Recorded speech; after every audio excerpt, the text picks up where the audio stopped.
Preview.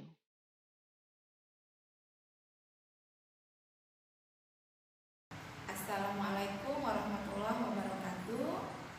Apa kabar anak-anak ibu semuanya? Semoga anak-anak semuanya dalam keadaan sehat walafiat, tak kurang satu apapun. Kembali lagi dengan Ibu Nining dalam materi pembelajaran sejarah. Kali ini masih dalam topik ruang lingkup ilmu sejarah ya. Tujuan pembelajaran anak-anak bisa lihat ya. Tujuan kita pembelajaran ya, materinya adalah ruang lingkup ilmu sejarah dengan tujuan pembelajaran seperti di depan ya. Nah, ruang lingkup ilmu sejarah pada pertemuan yang lalu Ibu Nining sudah menyampaikan yang pertama adalah sejarah sebagai peristiwa ya, sejarah sebagai peristiwa. Yang kedua sejarah sebagai kisah. Nah, pada kesempatan kali ini Ibu Nining akan menyampaikan materi yang sama ya, masih berkaitan dengan ruang lingkup ilmu sejarah. Yang ketiga ini adalah ruang lingkupnya sejarah sebagai ilmu. Nah, sejarah sebagai ilmu adalah pengetahuan yang didapat dari pengalaman ya, pengetahuan yang didapat dari pengalaman itu disebut dengan pengetahuan ya. Pengetahuan yang didapat berdasarkan penelitian itu disebut dengan ilmu ya. Jadi sejarah ini merupakan ya sejarah sebagai ilmu karena memiliki pengetahuan dan ilmu. Nah, ada beberapa kriteria sejarah yang bisa masuk dalam sejarah sebagai ilmu ya. Yang pertama Anda bisa lihat ada objek yang definitif. Maksudnya itu penulisan sejarah itu sesuai dengan kejadian-kejadian atau fakta yang telah terjadi di masa yang lalu. Jadi fakta itu ditulis memang sesuai dengan kejadian. Yang kedua, sejarah sebagai ilmu memiliki metode ya Nana. Jadi sesuatu ilmu itu dia punya metode ya. Metode itu dalam ilmu sejarah itu ada. Nah, metode sejarah itu yang pertama adanya heuristik ya. Oke, anak-anak bisa melihat metode-metode dalam ilmu sejarah ya. Heuristik itu apa? Heuristik adalah pengumpulan sumber sejarah. Jadi kalau seseorang mau menulis sejarah ya harus ada dulu mengumpulkan sumber-sumber sejarah, disebut dengan heuristik.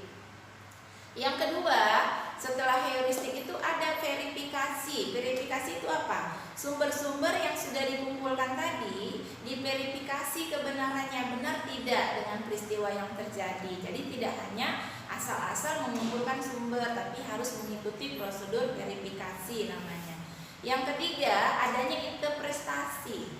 Jadi interpretasi ini yaitu penafsiran data. Jadi data yang sudah dikumpulkan itu ditafsirkan ya. Itu dilakukan oleh penulis sejarah. Yang keempat adalah historiografi. Historiografi itu adalah penulisan kisah sejarah. Jadi metode-metode sejarah tadi digabungkan ya agar menghasilkan suatu penulisan peristiwa sejarah yang berkaitan dengan ilmu. Karena objek yang tadi Ibu sampaikan adalah sejarah sebagai ilmu. Nah, yang ketiga ada formulasi dari kebenaran. Jadi yang disajikan dalam peristiwa sejarah itu adalah ceritanya itu diusahakan semirip mungkin dengan kejadian aslinya.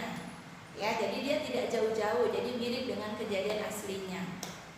Kemudian yang keempat, adanya penyusunan yang sistematis. Jadi peristiwa sejarah ini diruntutkan nih dari awal ya, pertengahan sampai akhir. Jadi harus sesuai dengan urutan. Itu disebut dengan penyusunan secara sistematis. Yang kelima mempunyai generalisasi ya, yaitu studi setiap ilmu sejarah itu harus ada kesimpulannya. Jadi apa yang sudah ditulis, apa yang sudah disampaikan itu ada kesimpulannya, itu ditarik kesimpulannya ya. Yang berikutnya ya, yang keempat tadi sejarah sebagai ilmu ya, yang sudah Ibu Nining sampaikan. Mudah-mudahan anak-anak dapat memahaminya. Nah, yang keempat adalah sejarah sebagai seni. Jadi sejarah ini anak-anak bisa juga sebagai seni. Nah, kalau dia sejarah sebagai ilmu tadi ya, dia menggunakan metode. Tetapi kalau sejarah sebagai seni, dia menggunakan imajinasi ya. Imajinasi itu adalah penafsiran.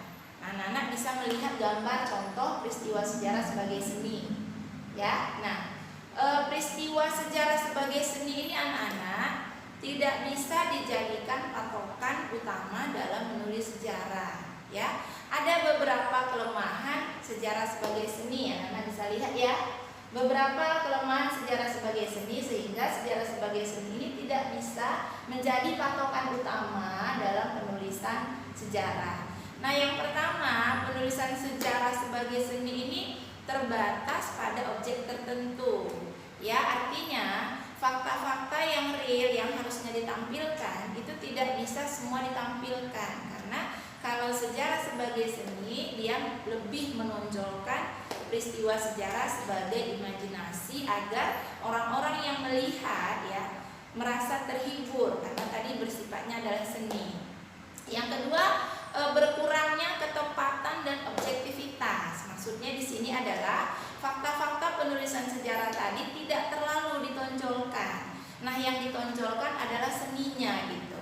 Seninya, sehingga ketepatan objektivitasnya itu tidak lebih dikedepankan. Jadi sehingga sejarah sebagai seni memiliki beberapa kekurangan yang seperti Ibu sampaikan tadi.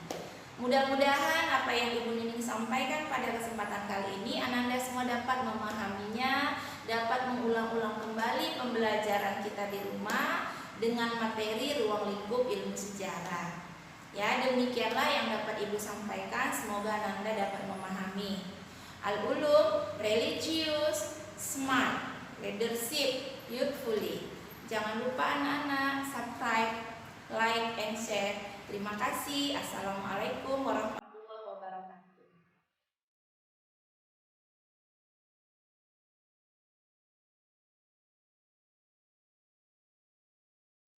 Preview.